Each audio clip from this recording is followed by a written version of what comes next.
बिस्मिल्लाहिर्रहमानिर्रहीम। हज़रत जमालुद्दीन साहब रहमतुल्लाह अलैह एक मरतबा उस इलाके में तशरीफ़ ले गए जहाँ हलाकू खान का बेटा शिकार के लिए गया हुआ था। आप रहमतुल्लाह अलैह ने जंगल में नमाज सुबह अदा फरमाई। हलाकू खान का लड़का शिकार खेलता हुआ वहाँ से गुजरा, आपकी किरात सुनकर खड़ा हो गया।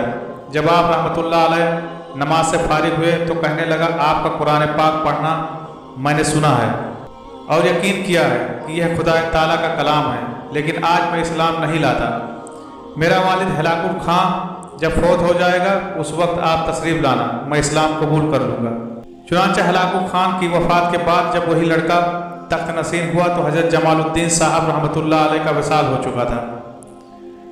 उन्होंने अपने खलीफा को वसीयत फरमाई कि हलाकू खान के लड़के ने वादा किया हुआ है, तुम मेरी तरफ से जाकर वादा याद दिलाना और दावत इस्लाम देना। जब वो खलीफा तशरीफ़ लाया और वादा याद दिलाया, ने जंगल का वाक़या बताया तो कहने लगा, ठीक है, आप वही साहब हैं। फरमाया, उनका विसाल हो गया है, उनकी वसीयत के मुताबिक मैं आया हूँ।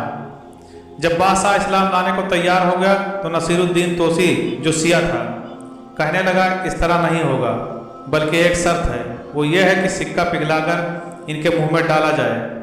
अगर पी जाएं तो आप इस्लाम कबूल कर लें, वरना नहीं।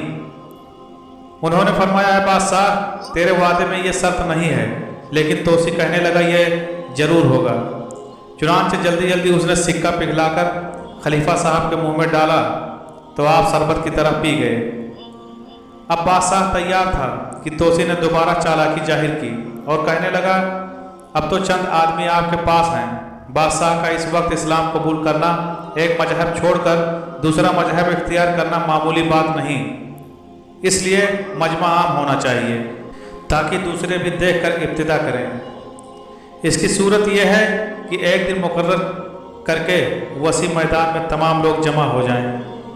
वहाँ खलीफा साहब हमारे मशहूर पहलवान से कुश्ती करें।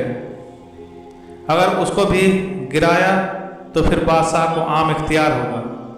अगरचे इस शर्त से भी तोसी का नापाक इरादा था कि पहले तो करामत की बुनियाद पर सिक्का पिघलाया हुआ पी गए, अब पहलवान के हाथों तो यकीनन ख़त्म हो जाएंगे।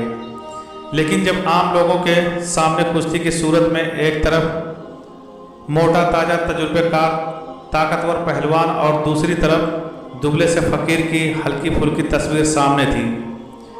फ़कीर ने पहलवान को एक बाजू से पकड़कर ज़मीन में ऊंचा उठा लिया और सर के बल दे मारा। पहलवान ने आप रहमतुल्लाह ताला अलैह की ताकत बयान की कि मुझे तो कोई आफत मालूम हुई थी जिसने मुझे संभलने भी न दिया, बल्कि मेरे तमाम आजा सलब हो गए। उस वक्त बादशाह ने इस्लाम कबूल किया और खलीफा को लिखा कि आज से मैं भी मजहब इस्लाम और हक्कानियत में तुम्हारा शरीक हूँ।